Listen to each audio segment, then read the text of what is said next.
آپ استغفار کا جو عمل ہے اس کو ساتھ ساتھ رکھیں، وہ آپ کی اس معصیت کو، آپ کے اس دل کے کالے پن کو ہٹاتے جائے گا، تخلیہ کرتے جائے گا.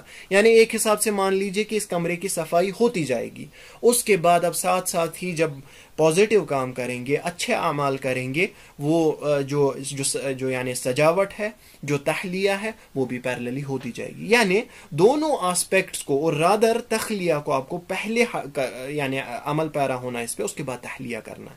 آپ کو اپنے دل کو صاف کرنا ہے، گناہ سے صاف کرنا ہے، اس کے بعد ہی یا اس کے ساتھ ساتھ ہی آپ کو یعنی تحلیہ کرنا ہے، آپ کو عمل صالح کرنا ہے. اسی طرح مثال کے طور پر کوئی میوزک کا شکار ہوتا ہے، میوزک اس حرام کام میں پڑا ہوتا ہے، اور یہ یعنی میں سمجھتا ہوں کہ یہ خمر اور انٹاکسیکیشن وغیرہ سے ایک بہت بڑی یعنی قسم کی انٹاکسیکیشن ہے، جو آج کل کے زمانے میں یعنی عام طور پہ مانی جاتی ہے. کوئی اس میں بڑا مسئلہ نہیں ہے، لیکن مسئلہ ہے کیونکہ ایک دل میں میوزک اور قرآن نہیں جمع ہوگا. اب آپ نے ارادہ کیا ہے قرآن کی طرف قدم بڑھانے کا، تو آپ کو تخلیہ کرنا ہے، میوزک سے ہٹنا ہے، یا میوزک کو اپنے دل سے صاف کرنا ہے. اس کے بعد ہی آپ قرآن کو دل میں داخل کر سکتے ہیں. اسی طرح امانت کو داخل کرنے کے لیے خیانت کو ہٹا دینا، یعنی التخلیۃ قبل التحلیہ یہاں پر ہم سیکھتے ہیں. وَلَمْ يَجْعَلْ لَهُ عِوَجًا، اللہ تعالیٰ نے پہلے ہمارے مائنڈ سے یہ چیز ہٹا دیا کہ اس میں کوئی عوج نہیں، اس کے بعد قیمہ، یہ مستقیم ہے، یہ یعنی سیدھے رستے پر ہے، یعنی اس کے احکام جو ہے وہ سیدھے ہیں. اچھا، اس کے بعد اللہ تعالیٰ فرماتے ہیں لِيُنذِرَ بَأْسًا شَدِيدًا مِّن لَّدُنْهُ وَيُبَشِّرَ الْمُؤْمِنِينَ الَّذِينَ يَعْمَلُونَ الصَّالِحَاتِ. لِيُنذِرَ بَأْسًا شَدِيدًا مِّن لَّدُنْهُ، تاکہ یہ ڈرائے کس سے؟ بَأْسًا شَدِيدًا، شدید بأس سے، مِّن لَّدُنْهُ جو اس کی طرف سے، وَيُبَشِّرَ الْمُؤْمِنِينَ اور بشارت دے مؤمنوں کو، الَّذِينَ يَعْمَلُونَ الصَّالِحَاتِ جو عمل صالح کرتے ہیں، أَنَّ لَهُمْ أَجْرًا حَسَنًا کہ ان کے لیے ایک حسن، یعنی ان کے لیے اجر حسن ہے. میں نے ڈائریکٹ لٹرل ٹرانسلیشن کیا، اب ان کا ایکسپلینیشن میں آپ کے سامنے پیش کرتا ہوں. لِيُنذِرَ تاکہ یہ ڈرائے. اب یہ سے مراد کون ہے؟ تو علماء تفسیر کہتے ہیں یہ سے مراد دونوں ہے، وہ دونوں صحیح ہے. یا تو کتاب بھی ہے، ٹھیک ہے، جس کتاب کی ہم ابھی تک بات کر رہے تھے، الذی انزل علی عبدہ الکتاب، وہ ڈرائے، یعنی کتاب کے ذریعے ڈرایا جائے. یا دوسرا اس میں یہ بھی ہے کہ یہ عبد، جس عبد کی بات ہوئی، علی عبدہ، وہ ڈرائے. دونوں معنی اس میں صالح ہیں، یعنی تاکہ یہ، چاہے یہ کتاب کی بات کریں ہم یا رسول اللہ صلی اللہ علیہ وسلم کی بات، تاکہ یہ ڈرائے بأسا شدیدا من لدنہ، تاکہ یہ ڈرائے اللہ تعالیٰ کی طرف سے جو عذاب ہے، جو شدید عذاب، بأس بولتے ہیں عذاب کو، ٹھیک ہے، شدید عذاب جو ہے، جو اللہ تعالیٰ کی طرف سے عقابت ہے، جو پنشمنٹ ہے، اس کے بارے میں ڈرائے. اب دیکھیے یہ عقابت جو ہے یا تو دنیاوی اعتبار سے ہو سکتی ہے، یا تو آخرت کا تو ہمیں معلوم ہی ہے کہ جو اللہ تعالیٰ اور اس کی کتاب کا انکار کرے گا تو اس کے لیے کیا عقابت ہے. دنیا میں بھی یہ عقابت ہے. دیکھیے دھیان سے سنیے، کان کھول کے سنیے. کسی کو یہ شک ہوگا کہ اس کا دنیا یعنی بہتر طریقے سے گزرے گا جو اللہ تعالیٰ کی معصیت کرتا ہے، اللہ تعالیٰ سے انکار کرتا ہے، نہیں. وَمَنْ أَعْرَضَ عَنْ ذِكْرِي فَإِنَّ لَهُ مَعِيشَةً ضَنْكًا، جس نے میری ذکر سے اجتناب کیا، دور رہا، فَإِنَّ لَهُ مَعِيشَةً ضَنْكًا، یہ اللہ تعالیٰ آپ کو بیان کر رہے ہیں کہ اس کے لیے تنگ معیشت ہوگی. اب ظاہری طور پہ آپ کو لگے گا کہ ٹھیک ہے، دنیا میں جو بہت سارے کفار امیر ہے، وہ جو بڑی لیوش زندگیاں جی رہے، تو یہ کیا مسئلہ ہے. لیکن کہیں نہ کہیں ان کی زندگی اتنی تنگ ہوتی ہے، ان کا دل اتنا تنگ ہوتا ہے کہ وہ اس خوشی کو اٹین نہیں کر پاتے. ان کے پاس کتنا بھی پیسہ ہو، وہ خوشی کو اٹین نہیں کر پاتے. اللہ تعالیٰ نے ان کی معیشت کو تنگ کیا ہوتا ہے. اور آخرت میں ان کے لیے کیا عذاب ہے، یہ ہمیں سب کو معلوم ہے. یہاں دیکھیے، یہاں لیسن نمبر 2 ہے ہمارا، بہت ہی امپورٹنٹ لیسن ہے، جو آج کل کے زمانے میں فخر سے کہا جاتا ہے، یا پرانے زمانے سے بھی یہ بات چلی آ رہی ہے کہ شریعت میں اگر ہم عبادت کر رہے ہیں، ٹھیک ہے، میں آپ کو ایسے سمجھاؤں گا، اگر ہم عبادت کر رہے ہیں، ہمیں کس کے لیے عبادت کرنی ہے؟ ہمیں اللہ تعالیٰ کے لیے عبادت کرنی ہے یا اس کے محبت کے لیے عبادت کرنی ہے؟ صرف جس طرح بہت سارے لوگ کہتے ہیں کہ اللہ تعالیٰ کی عبادت میں کر رہا ہوں صرف اور صرف اللہ تعالیٰ کے محبت کی بنیاد پہ. نہ ہی مجھے جنت کی کوئی لالچ ہے، ایسے استعمال کیا جاتا ہے لالچ، نہ ہی مجھے جنت کی کوئی لالچ ہے، نہ ہی میں جہنم کے خوف سے عبادت کرتا ہوں، میں صرف اور صرف اللہ تعالیٰ کے محبت سے، بیکاز میں اللہ تعالیٰ سے پرائمریلی محبت کر رہا ہوں بس، اور مجھے کوئی غرض نہیں، مجھے جنت دے یا نہ دے مجھے غرض نہیں ہے، مجھے جہنم میں ڈالے یا نہ ڈالے مجھے اس سے کوئی فرق نہیں پڑتا۔ اب سوال یہ اٹھتا ہے کیا یہ عقیدہ رکھنا، کیا یہ خیال رکھنا صحیح ہے؟ تو اس کا ہمیں آج یہاں پر سامنے جواب ہے کہ اس طرح کے افکار رکھنا، اس طرح کے عقائد رکھنا صحیح نہیں ہے، یہ صریح قرآن کے خلاف ہے۔ کیوں؟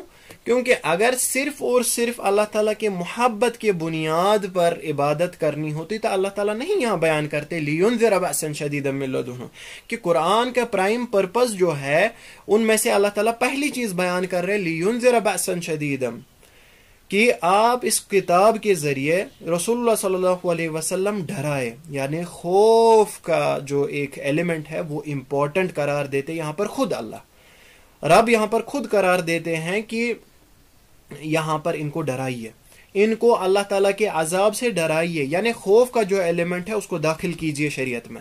اسی طرح وَيُبَشِّرَ الْمُؤْمِنِينَ، اور بشارت دیجئے مؤمنوں کو، یعنی یہاں پر ایک رجا کا جو ہوپ کا ایلیمنٹ ہے وہ بھی ڈال دیجئے مؤمنوں کو۔ یہاں پر بیان نہیں ہوا کہ صرف اور صرف محبت کے بنیاد پر ان کو جنت کی طرف یعنی اللہ تعالیٰ کی طرف بلائیے، نہیں، یہاں پر یہ بیان ہوا کہ اس کو بیلنس کیجئے، اگر وہ اللہ تعالیٰ کے راستے سے انکار کر رہے ہیں یا دور ہٹ رہے تو ان کو ڈرائیے، اور اللہ تعالیٰ کے راستے کی طرف آ رہے تو بشارت دے دیجئے، دونوں چیزیں امپورٹنٹ ہیں۔ اسی لیے یہ کہنا کہ ہم اللہ تعالیٰ کی عبادت کریں جسٹ بیکاز ہم اللہ تعالیٰ سے محبت کر رہے ہیں، مجھے جنت کی کوئی لالچ، میں لالچی نہیں ہوں، مجھے جنت کی کوئی لالچ نہیں ہے، مجھے جہنم سے کوئی ڈر نہیں ہے، کوئی فرق نہیں پڑتا، یہ غلط ہے، یہ قرآن کے صریح خلاف ہے۔ جس طرح اللہ تعالیٰ بعض یعنی آیات میں بھی فرماتے ہیں یدعون ربهم خوفا وطمعا، یہ اللہ تعالیٰ کی عبادت کرتے ہیں خوف اور طمع سے، اللہ تعالیٰ کی عقابت کے خوف سے کہ اللہ تعالیٰ کہیں ہمیں جہنم میں نہ ڈالے، اللہ تعالیٰ ہمارے ساتھ کچھ خراب معاملہ نہ کرے، یعنی طمع یعنی ہوپ کے بنیاد پر، یعنی ان کو جنت کی ہوپ ہے، ان کو پتہ ہے کہ اللہ تعالیٰ ان لہم اجرا حسنا، کہ اللہ تعالیٰ ان کے بدلے ان کو یعنی اجرہ دے گا، اجر دے گا، حسن اجر دے گا۔ تو جس طرح کچھ علماء بیان کرتے ہیں جو یہ عبادت ہے اس کو آپ مان لیں، اور بہترین مثال ہے یہ جو یہ عبادت ہے اس کو آپ ایک اڑتا ہوا جانور مانیں، ایک برڈ مانیں، اس برڈ کی جو فلائٹ ہے وہ آپ مان لیجئے السیر الی اللہ، اللہ تعالیٰ کی طرف یہ سیر ہے، اللہ تعالیٰ کی طرف یہ فلائٹ کر رہا ہے یہ جانور۔ یہ جو آپ کی عبادت ہے یہ اس برڈ کی طرح ہے جس برڈ کا ایک سر ہے اور اس برڈ کے دو ونگز ہیں۔ دیکھیں برڈ کی فلائٹ کرنا تبھی پاسبل ہے جب اس کا سر بھی صحیح سلامت ہو، اس کے دو ونگز بھی صحیح سلامت ہو، اگر دو میں سے ایک ونگ کٹ گئی تو یہ برڈ فلائٹ نہیں لے سکتا صحیح، ٹھیک ہے؟ یہی مان لیجئے یہ آپ کی عبادت ہے جس کا سر محبت ہے، اللہ تعالیٰ کی محبت، یعنی یہ ڈائریکٹ کرتا ہے آپ کی فلائٹ کو، آپ کی عبادت کو، آپ کے راستے کو۔ ایک اس کا جو ونگ ہے وہ ہے رجا، وہ ہے ہوپ، وہ ہے اللہ تعالیٰ نے جو آپ کے لیے اجر رکھا ہے اس کی امید، اس کا طمع، اور دوسری جو ونگ ہے وہ ہے خوف، وہ ہے اللہ تعالیٰ نے جو عقابت رکھی ہے انکار کرنے والوں کے لیے اس کا خوف۔ یعنی دونوں ونگز کے اوپر آپ کو دھیان دینا ہے، دونوں ونگز کو آپ کو بیلنس کرنا ہے۔ آپ امیجن کر سکتے کہ یہ برڈ آگے چلے اگر اس کی ایک ونگ کٹی ہوئی ہے؟ نہیں۔ یہی معاملہ ہم دیکھتے ہیں اگر ہم ریئل لائف میں امیجن کریں، ایک انسان ہے جو صرف اپنی عبادت خوف کے بنیاد پہ کر رہا ہے، وہ کہہ رہا ہے میرا معاملہ تو بس ختم ہے، میں نے ایک گناہ کر دیا، اب میں ہمیشہ کے لیے جہنم میں ہوں، اب کچھ نہیں ہوگا، اب میری یعنی رحمت نہیں ہوگی، اب میری مغفرت نہیں ہوگی، اب معاملہ میرا خراب ہے۔ تو اس کی زندگی کیا ہو جاتی ہے؟ جب وہ اسی بنیاد پہ زندگی کو چلاتا ہے وہ اللہ تعالیٰ کی طرف واپس نہیں آ پاتا، کیونکہ اس نے وہ رحمت والے، رجا والے، ہوپ والے ایلیمنٹ کو دبا دیا ہوتا ہے۔ لیکن اللہ تعالیٰ کیا کہتے ہیں؟ اللہ تعالیٰ کہتے ہیں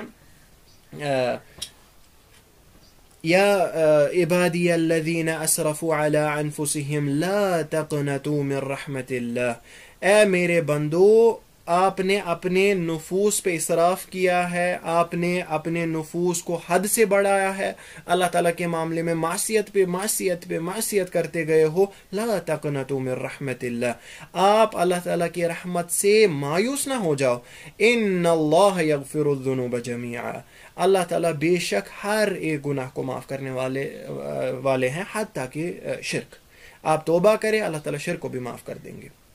تو یہ رحمت کا ایلیمنٹ ہے۔ اسی طرح دوسرا خوف کا ایلیمنٹ ہے، جس طرح ہمارے پاس بہت ساری آیت ہیں کہ ان کے لیے فَإِنَّ لَهُ نَارَ جَهَنَّمَ خَالِدِينَ فِيهَا، تو ان کے لیے نار جہنم ہے جس میں وہ ہمیشہ وغیرہ رہیں گے، اس طرح بہت ساری آیت ہے۔ تو دونوں ایلیمنٹس کو ایک مسلمان کو برابر کرنا، نہ ہی ہوپ والے ایلیمنٹ کو زیادہ غلبہ کرنا۔ مثال کے طور پر آپ دیکھیں گے بہت سارے لوگ ایسے ہیں جو صرف اس ایلیمنٹ کو دیکھتے ہیں، وہ یہ بولتے ہیں آپ کچھ بھی کریں، کوئی بھی گناہ کرے، کیسے بھی زندگی گزارے، ہم نے لا الہ الا اللہ کہا، بس زبان سے کہا تو ہم جنتی ہو گئے۔ نہیں، یہ طریقہ نہیں ہے، یہ رسول اللہ صلی اللہ علیہ وسلم کا طریقہ نہیں تھا، یہ دین کا طریقہ نہیں ہے۔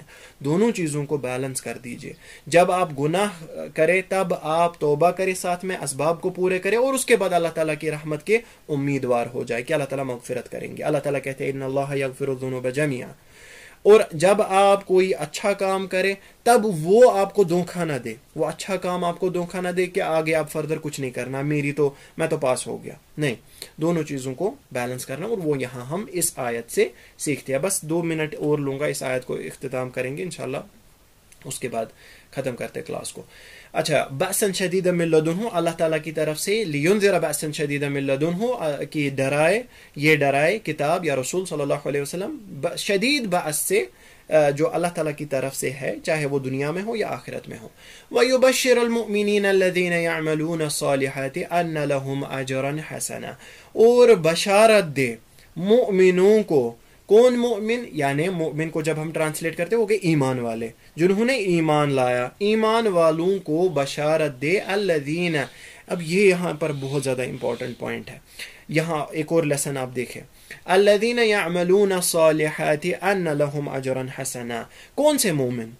کیا وہ مومن جو صرف زبان سے، یا جنہوں نے صرف دل میں رکھا ہے کہ بس جی ہمارا رب پہ ایمان ہے، ہمارا دین پہ ایمان ہے، بس اتنا کافی ہے، اس سے ہم اجر حسن کے یعنی مستحق ہو گئے؟ نہیں، اللہ تعالیٰ یہاں پر ایک بہت ہی امپورٹنٹ چیز کو ایڈ کرتے ہیں، الذین یعملون الصالحات۔ دیکھیں، ایک اور بڑا کنفیوژن ہے کہ بس ایمان زبان کی بات ہے یا دل کا ایک اعتقاد ہے، دل کی ایک فیلنگ ہے، آپ کو فیلنگ آئی کہ اللہ تعالیٰ پر ایمان ہے، بس دیٹس اٹ، دیٹس انف۔ یعنی اس کے ایڈیشن میں کوئی عمل کرنا یا اس ایمان کو بلڈ اپ کرنا اپنے اعمال سے، وہ ضروری نہیں ہے۔ یہ صحیح بات نہیں ہے، کیونکہ یہاں ہم دیکھتے ہیں المؤمنین الذین یعملون الصالحات، ان مومنوں کو بشارت دے جو عمل صالحہ کرے، یعنی جو اپنے اعضاء سے، اپنے باڈی پارٹ سے صالح اعمال کرے، جو صالح اعمال شریعت بولتی ہے۔ جس طرح یعنی اہل سنہ والجماعہ کا یہ عقیدہ ہے، جو ایمان ہے وہ قول ہے، وہ اقرار باللسان ہے، وہ لسان سے آپ کو اقرار کرنا ہے، آمنت باللہ وملائکتہ وکتبہ ورسلہ والیوم الآخر والقدر خیرہ وشرہ وغیرہ۔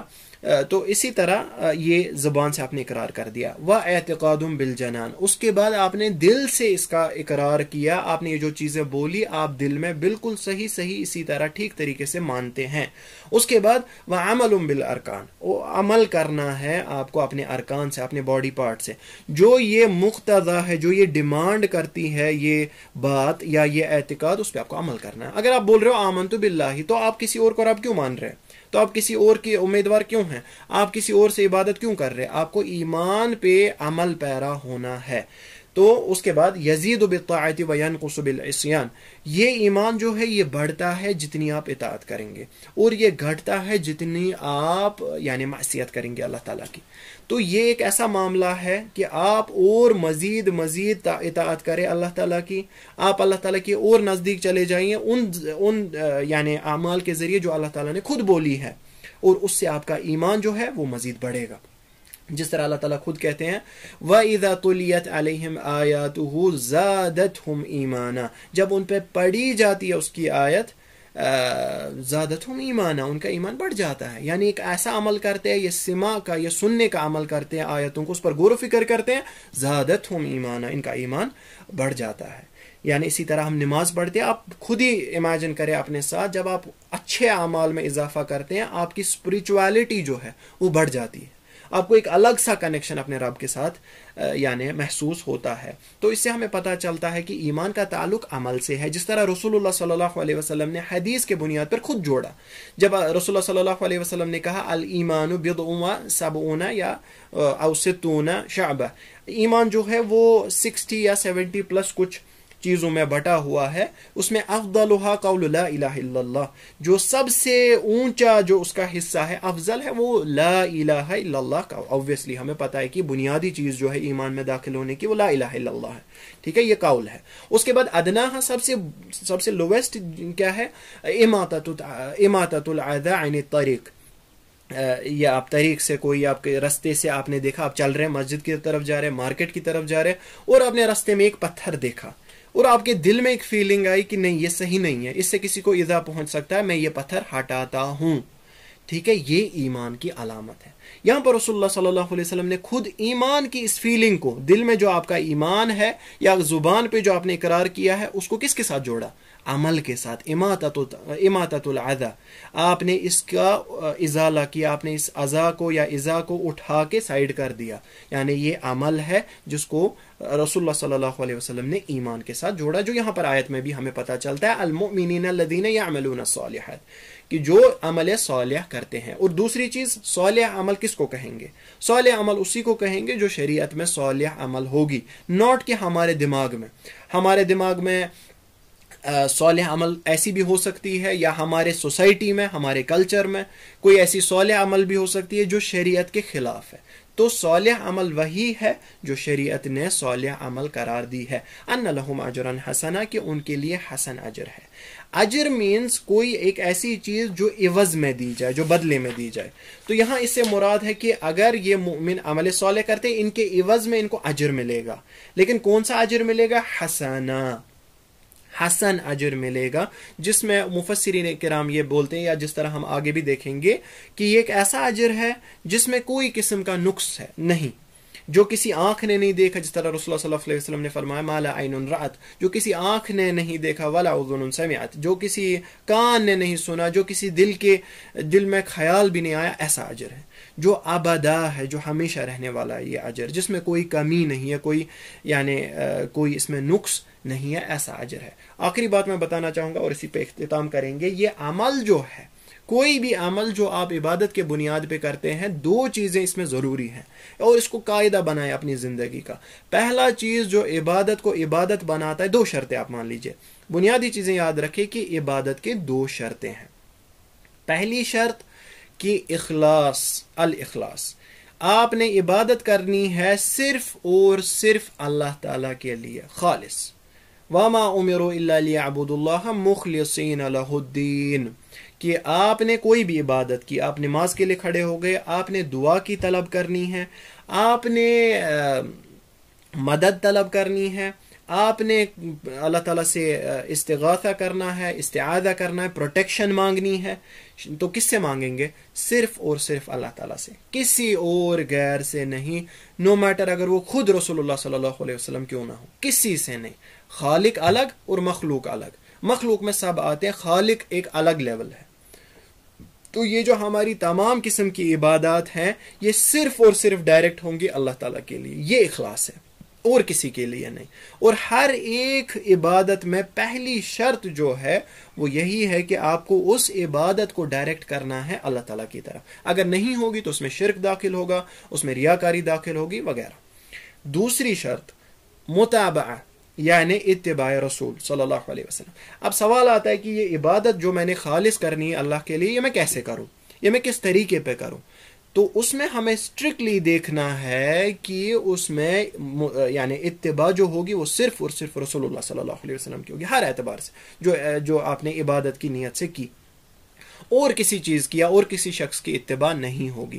اگر اس میں آپ مثال کے طور پہ مان لیجئے کوئی ایسا عمل ہے جو آپ رسول اللہ صلی اللہ علیہ وسلم سے ایک قدم آگے بڑھنا چاہتے ہیں, آپ کہتے ہیں کہ نہیں مجھے رب کی محبت ہے, میں اس پر اختصار نہیں کروں, میں 5 وقت نہ پڑھوں, میں 6 پڑھوں, یا میں ظہر میں 4 رکعتیں نہیں, میں اور 4 ایڈ کروں گا, کیونکہ مجھے اللہ تعالیٰ سے زیادہ محبت ہے, میں اور عبادت میں رہنا چاہتا ہوں. نہیں, یہ نہیں چلے گا, کیونکہ رسول اللہ صلی اللہ علیہ وسلم نے جہاں لائن کھینچی بس لائن وہی ہے، الیوم اکملت لکم دینکم واتممت علیکم نعمتی، آج کے دن میں نے تمہارے لیے تمہارا دین کمپلیٹ کر دیا ہے، واتممت علیکم نعمتی، اور میری نعمت کو مکمل کر دیا ہے۔